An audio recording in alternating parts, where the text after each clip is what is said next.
ഇറാനെതിരെയുള്ള ആക്രമണം മയപ്പെടുത്താനും missile ആക്രമണമടക്കം അവസാനിപ്പിക്കാനും Hormuz തുറക്കാൻ സംബന്ധിച്ചാൽ പൂർണ്ണമായും ആക്രമണം നിർത്താനും അമേരിക്കൻ പ്രസിഡന്റ് തീരുമാനിച്ചു എന്നുള്ള വാർത്ത കഴിഞ്ഞ ദിവസങ്ങളിലൊക്കെ അന്താരാഷ്ട്ര മാധ്യമങ്ങളിൽ വന്നിരുന്നു. അതായത് തങ്ങളുടെ ലക്ഷ്യങ്ങളൊന്നും പൂർത്തീകരിക്കാതെ അമേരിക്ക യുദ്ധത്തിൽ നിന്ന് ആക്രമണത്തിൽ നിന്ന് പിന്മാറുന്ന പശ്ചാത്തലം ഇപ്പോൾ ഒരുങ്ങിയിരിക്കുകയാണ്. അതിന് ഒരുപാട് സാഹചര്യങ്ങളുണ്ട്. അമേരിക്കയുടെ ആയുധക്ഷാമം, ലോകമെമ്പാടും അനുഭവപ്പെടുന്ന ഓയിൽ റിസർവുമായി ബന്ധപ്പെട്ട പ്രശ്നങ്ങൾ, ഗൾഫ് രാജ്യങ്ങളുടെ സമ്മർദ്ദമൊക്കെ പ്രധാനമാണ്. ഇവിടെ ഇപ്പോൾ അമേരിക്കയൊപ്പം യുദ്ധം ആരംഭിച്ച ഇസ്രായേൽ ആകട്ടെ ഒറ്റയ്ക്ക് യുദ്ധം മുന്നോട്ട് കൊണ്ടുപോകാനുള്ള നീക്കത്തിലാണ് എന്നതാണ് ഏറ്റവും പ്രധാന പദ്ധതികൾ. ബാലിസ്റ്റിക് മിസൈൽ പദ്ധതികളോ ആണവായുധമുണ്ടാക്കാനോ ഇറാനെ അനുവദിക്കില്ല എന്നാണ് ഇപ്പോൾ ഈ തരത്തിൽ ഇസ്രായേൽ പറഞ്ഞു വെക്കുന്നത്.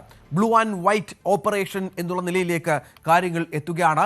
രാജ്യത്തിൻ്റെ സുരക്ഷയ്ക്ക് ആവശ്യമെങ്കിൽ ആരെയും എതിർക്കുമെന്നാണ്, അത് വേണമെങ്കിൽ അമേരിക്കയും ആകാമെന്നാണ് ബെഞ്ചമിൻ നെതന്യാഹു ഇപ്പോൾ പ്രഖ്യാപിക്കുന്നത്. ഏതായാലും വാഷിംഗ്ടൺ ഏതാണ്ട് കരാറിലേക്ക് കാര്യങ്ങൾ മുന്നോട്ട് പോവുകയും യുദ്ധം അവസാനിപ്പിക്കാൻ തീരുമാനിക്കുകയും ചെയ്താൽ പോലും അമേരിക്കയുടെ പിന്തുണയെ കാത്തു നിൽക്കാതെ ഇറാനെതിരെ ഒറ്റയ്ക്ക് യുദ്ധം നടത്താനുള്ള നീക്കത്തിലാണ് ഇസ്രായേൽ പ്രധാനമന്ത്രി എന്നാണ് മനസ്സിലാകേണ്ടത്. കഴിഞ്ഞ ദിവസം ഉദ്യോഗസ്ഥരെ കണ്ട ബെഞ്ചമിൻ നെതന്യാഹു ഇക്കാര്യം അസന്നിഗ്ധമായി വ്യക്തമാക്കുകയും ചെയ്തു. അപ്പോൾ യുദ്ധത്തിൻ്റെ ഭാവം മാറുന്നു. അമേരിക്ക ഇസ്രായേൽ സഖ്യം അത് ഉലയുന്ന പശ്ചാത്തലമുണ്ടാകുന്നു. ഇസ്രായേലിന് ഭീഷണിയാകുന്ന രീതിയിൽ എന്ത് സംഭവിച്ചാലും ആരെയും എതിർക്കുമെന്ന് പ്രഖ്യാപിക്കുകയും ചെയ്യുന്ന ഒരു പശ്ചാത്തലമാണ് ഉണ്ടാകുന്നത്. വി വിനോദ് ഏറ്റവും പുതിയ വിവരങ്ങളുമായി ചേരും. വിനോദ്, ചർച്ചകൾ ഒരു ഭാഗത്ത് അമേരിക്കയുമായി ബന്ധപ്പെട്ട് പുരോഗമിക്കുന്നു, മധ്യസ്ഥരുണ്ട്. പക്ഷേ ഇപ്പോൾ സൈലന്റ് ആയിരിക്കുന്ന ഇസ്രായേൽ എപ്പോൾ വേണമെങ്കിലും ഇറാനെ ആക്രമിക്കാം എന്നാണ് ഇപ്പോഴത്തെ നില. അങ്ങനെ കരുതണം. രഞ്ജിത്ത്, ട്രംപ് വഞ്ചിച്ചു എന്ന് തന്നെയാണ് നെതന്യാഹുവിൻ്റെ വികാരം. കഴിഞ്ഞ ദിവസങ്ങളിൽ അദ്ദേഹത്തിൻ്റെ വാക്കുകൾ അല്ലെങ്കിൽ അദ്ദേഹത്തിൻ്റെ വികാര പ്രകടനങ്ങളെല്ലാം തന്നെ അത് തന്നെയാണ് വ്യക്തമാക്കുന്നത്. അദ്ദേഹം ക്യാബിനറ്റിൽ അസന്നിഗ്ധമായി പറയുകയും ചെയ്തു, അമേരിക്ക ഇല്ലെങ്കിൽ അവർ പൊയ്ക്കോട്ടെ, യുദ്ധവുമായി മുന്നോട്ട് തന്നെ ഇസ്രായേൽ എന്ന ഒരു വലിയ വെല്ലുവിളി, അങ്ങനെ ഒരു പ്രഖ്യാപനം തന്നെ നടത്തിയിരിക്കുകയാണ് നെതന്യാഹു. ഇപ്പോൾ അങ്ങനെ ഒരു പദ്ധതി കൂടി ആ യുദ്ധത്തിന് വേണ്ടിയുള്ള, ഇപ്പോൾ നേരത്തെ നമ്മൾ ഓപ്പറേഷൻ ഫ്യൂരി എന്നൊക്കെ പറഞ്ഞിരുന്നെങ്കിൽ ഇപ്പോൾ അവർ അവരുടേതായ സ്വന്തം പദ്ധതിയുമായി പോകുന്നു. ബ്ലൂ ആൻഡ് വൈറ്റ് എന്ന പേരിൽ മറ്റൊരു സർജിക്കൽ സ്ട്രൈക്ക്, അതാണ് ഇസ്രായേൽ പ്ലാൻ ചെയ്യുന്നത്.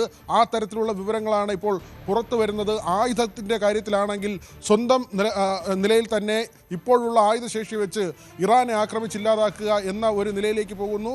ഇവിടെ ഏറ്റവും പ്രധാനപ്പെട്ട കാര്യം രാഷ്ട്രീയമായ ചില തീരുമാനങ്ങൾ കൂടി ഇതിന് പിറകിലുണ്ട് എന്നത് തന്നെയാണ്. അടുത്ത ഒക്ടോബറിൽ ഇസ്രായേലിൽ പൊതു തിരഞ്ഞെടുപ്പ് വരാൻ പോവുകയാണ്. നെതന്യാഹുവിനെ സംബന്ധിച്ച് തൻ്റെ കസേര സുരക്ഷിതമാക്കേണ്ടതുണ്ട്. ഇപ്പോൾ ഒരു മെല്ലെപ്പോക്ക് നടത്തിയാൽ അല്ലെങ്കിൽ യുദ്ധത്തിൽ നിന്ന് പിന്നാക്കം പോയാൽ അത് തീവ്ര നിലപാടുകാർക്ക് ഊർജം പകരുന്നതാകും. നെതന്യാഹുവിൻ്റെ തുടർന്നുള്ള ഭാവി അനിശ്ചിതത്വത്തിലാകും. അവിടെയാണ് നെതന്യാഹു ട്രംപിനെ കുറ്റപ്പെടുത്തുന്നത് അല്ലെങ്കിൽ ഒരു വഞ്ചക പരിവേഷം നൽകുന്നത്. 5 മാസം പിന്നിടുന്നു, 4 ആഴ്ച കൊണ്ട് തീർക്കാമെന്ന് പറഞ്ഞ് ഇസ്രായേലിനെയും കൊണ്ട് യുദ്ധത്തിന് പോകുന്നു. അതിനുശേഷം അമേരിക്കൻ സേന പലപ്പോഴും ഒരു മന്ദഗതിയിലാണ് കാര്യങ്ങൾ നിൽക്കുന്നത്. മാത്രമല്ല അവരുടെ ഭാഗത്ത് നിന്ന് സമാധാന ചർച്ചകൾ ഉണ്ടാകുന്നു, അങ്ങനെ എഗ്രിമെൻറ്റുകൾ ഒപ്പിടുന്നു. ഇതൊന്നും തന്നെ നെതന്യാഹുവിനെ വിശ്വാസത്തിലെടുത്തോ അദ്ദേഹത്തെ ബോധ്യപ്പെടുത്തിയോ ഇസ്രായേലിൻ്റെ താല്പര്യങ്ങൾ സംരക്ഷിച്ചോ അല്ല അമേരിക്ക ഇങ്ങനെയുള്ള കാര്യങ്ങളിലേക്ക് പോകുന്നത്. പലപ്പോഴും നെതന്യാഹുവിൻ്റെ ഭാഗത്ത് നിന്ന് ഇതിലുള്ള എതിർപ്പുകൾ, വിയോജിപ്പുകൾ പ്രകടിപ്പിച്ചിട്ടുണ്ട്. ഈ ഉരസൽ ഇപ്പോൾ തുടങ്ങുന്നതല്ല, ആ ഉരസലിന്റെ പാരമ്യത്തിലേക്ക് കാര്യങ്ങൾ എത്തുന്നു. അതായത് ഈ ട്രംപും നെതന്യാഹുവുമായുള്ള ഇടയ്ക്കുള്ള ചർച്ചകളിൽ ട്രംപ് വല്ലാതെ നെതന്യാഹുവിനോട് കോപിഷ്ഠനായെന്നും ശാസിച്ചു എന്നുമൊക്കെയുള്ള വിവരങ്ങൾ പുറത്തു വന്നിരുന്നു. അത് മാത്രമല്ല, നെതന്യാഹു അല്ലെങ്കിൽ ഇസ്രായേൽ പ്ലാൻ ചെയ്തതാണ് ഇറാൻ അറ്റാക്ക്, വളരെ വേഗം അത് അവസാനിപ്പിക്കാം എന്ന് ട്രംപും വിശ്വസിച്ചിരുന്നു. യഥാർത്ഥത്തിൽ ഇസ്രായേലിൻ്റെ ട്രാപ്പിൽ ട്രംപ് പെടുകയാണ്. പക്ഷേ യുദ്ധം അവസാനിപ്പിക്കാനും സാധിക്കുന്നില്ല, വലിയ നഷ്ടമുണ്ടാകുന്നു, ചിലവ് മൊത്തം അമേരിക്കയ്ക്കാണ്. അത് ആ രാജ്യത്തിൻ്റെ വലിയ എതിർപ്പിന് കാരണമാകുന്നു. ഏറ്റവും ഒടുവിൽ ട്രംപ് പിന്മാറാൻ പോകുമ്പോൾ നെതന്യാഹു വീണ്ടും കടുപ്പിക്കുന്നു. അങ്ങനെ ആകപ്പാടെ വലിയ ആശയക്കുഴപ്പത്തിലും പ്രതിസന്ധിയിലുമാണ് രണ്ടു രാജ്യങ്ങളുമെന്നും കരുതാം. വിനോദ്, തീർച്ചയായും അങ്ങനെ തന്നെയാണ് രഞ്ജിത്ത്. കാരണം $7 ബില്യൺ ആയുധങ്ങളാണ് ഏറ്റവും ഒടുവിൽ ഇസ്രായേലിന് അമേരിക്ക നൽകിയത്. കാരണം ഇവരുടെ അതാണ് ഏതാണ് പ്രധാനപ്പെട്ട കാര്യം. അതാണ് ഇറാനെ ആക്രമിക്കാൻ ഇസ്രായേൽ ഒറ്റയ്ക്ക് തയ്യാറെടുക്കുന്നു എന്നുള്ള ഏറ്റവും പ്രധാനപ്പെട്ട വിവരം അവിടെ ഉണ്ടാകുന്ന ഒരു പശ്ചാത്തലമുണ്ട്. ബ്ലൂ ആൻഡ് വൈറ്റ് ഓപ്പറേഷൻ എന്ന തലത്തിൽ കാര്യങ്ങൾ ഒറ്റയ്ക്ക് മുന്നോട്ട് കൊണ്ടുപോകാം എന്നാണ് ഇപ്പോൾ നെതന്യാഹു നിശ്ചയിച്ചിരിക്കുന്നത് എന്ന് വേണം മനസ്സിലാക്കാൻ. ട്രംപിനെ നിഷേധിച്ചുകൊണ്ട് കഴിഞ്ഞ ദിവസം ഗാസ സമാധാന കരാറുമായി ബന്ധപ്പെട്ട് ട്രംപിനെ പൂർണ്ണമായും നിഷേധിക്കുന്ന തള്ളുന്ന ഒരു രീതിയിലേക്ക് നെതന്യാഹു എത്തിയൊരു പശ്ചാത്തലം ഇതിൽ പ്രധാനപ്പെട്ട ഒന്നാണ്. പക്ഷെ നമുക്കറിയാം, സാങ്കേതിക വിദ്യയിലൊക്കെ ഏറെ മുൻപിലുള്ള രാജ്യമാണ് ഇസ്രായേൽ. ആ ഇസ്രായേലിന് വേണമെങ്കിൽ ഒറ്റയ്ക്ക് ആക്രമിക്കുക എന്നുള്ളത് വളരെ നിർണായകമായ കാര്യമാണ്. കാരണം കുറച്ചുകൂടി അമേരിക്കക്കാളും ഇറാനെ ആക്രമിക്കാൻ ഭൂമിശാസ്ത്രപരമായ സാധ്യതകളുള്ളതും ഇസ്രായേലിനാണ്. വിനോദ്, തുടരാം. രഞ്ജിത്ത്, തീർച്ചയായും ഈ രാഷ്ട്രീയ സാഹചര്യങ്ങൾ കൂടി നമ്മൾ വിലയിരുത്തേണ്ടതുണ്ട്. കാരണം ഇസ്രായേലിൽ തിരഞ്ഞെടുപ്പ് വരാൻ പോവുകയാണ്. ഒക്ടോബറിലാണ് ഈ തിരഞ്ഞെടുപ്പ് വരുന്നത്. ഈ സമയത്ത് തൻ്റെ കസേര സുരക്ഷിതമാക്കുക എന്ന ഏറ്റവും പ്രധാനപ്പെട്ട കാര്യമാണ് നെതന്യാഹുവിന് മുന്നിലുള്ളത്. പക്ഷേ ട്രംപിനെ സംബന്ധിച്ച് അങ്ങനെ കൈവിട്ട കളിക്ക് പോകാൻ കഴിയില്ല. $7 ബില്യൺ സഹായം ഇതിനകം തന്നെ ഏറ്റവും ഒടുവിൽ ആയുധമായി ഇസ്രായേലിന് നൽകി കഴിഞ്ഞു. ഇതേ സംബന്ധിച്ച് അമേരിക്കയിൽ വലിയ എതിർപ്പുണ്ട്. വലിയ തോതിൽ ഇങ്ങനെ ഇസ്രായേലിന് വേണ്ടി പണം ചെലവാക്കുന്നത് എന്തിനാണ്? അമേരിക്കയുടെ ബജറ്റിൻ്റെ ഈ യുദ്ധ അല്ലെങ്കിൽ ആയുധ ബജറ്റിൻ്റെ വലിയൊരു ശതമാനം ഇങ്ങനെ ഇസ്രായേലിന് വേണ്ടി ചെലവഴിക്കുന്നുണ്ട്. ഓരോ വർഷവും ഇങ്ങനെ ഇസ്രായേലിന് അമേരിക്ക ആയുധം നൽകുന്നുണ്ട്. അതിൻ്റെ ഏറ്റവും ഒടുവിലത്തെ വിഹിതമാണ് ഈ നൽകിയത് $7 ബില്യൺ. അത് ഇനിയും അങ്ങനെ നൽകേണ്ടി വരും. ഇതൊക്കെ തന്നെ അമേരിക്കയ്ക്ക് ബാധ്യതയാകുന്നു. അതുകൊണ്ട് തന്നെയാണ് ട്രംപ് ഇതിലൊരു മെല്ലെപ്പോക്ക് നടത്തുന്നത്. മാത്രമല്ല, അദ്ദേഹത്തെ സംബന്ധിച്ച് ഇസ്രായേലിൻ്റെ അത്ര തന്നെ ആവേശം ഇക്കാര്യത്തിലില്ല. ഇസ്രായേലിൽ നിന്ന് ലഭിച്ച വിവരങ്ങളുടെ കൂടി മൊസാദ് ഉൾപ്പെടെ നൽകിയ വിവരത്തിൻ്റെ അടിസ്ഥാനത്തിലാണ് അമേരിക്ക ഈ യുദ്ധത്തിന് കൈകോർത്ത് മുന്നോട്ടിറങ്ങുന്നത്. പക്ഷേ ദിവസങ്ങൾ കഴിയും തോറും കാര്യങ്ങൾ അത്ര പന്തിയല്ല എന്ന് ട്രംപിന് മനസ്സിലാകുന്നു.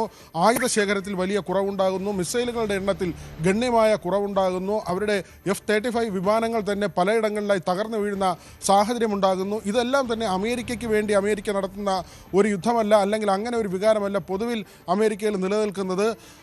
നെതന്യാഹുവിൻ്റെ വ്യക്തി താല്പര്യങ്ങൾ കൂടി ഇതിനകത്ത് വരുന്നു എന്നത് തന്നെയാണ് അമേരിക്കയെ മറച്ച് ചിന്തിക്കാൻ പ്രേരിപ്പിക്കുന്നത്.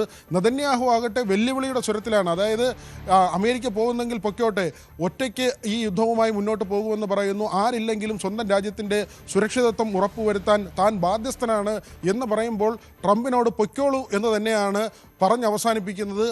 കഴിഞ്ഞ ദിവസങ്ങളിൽ പോലും അങ്ങനെയുള്ള തർക്കങ്ങളുണ്ടായിരുന്നു. രഞ്ജിത്ത് പറഞ്ഞു വന്ന മറ്റൊരു കാര്യമുണ്ട്.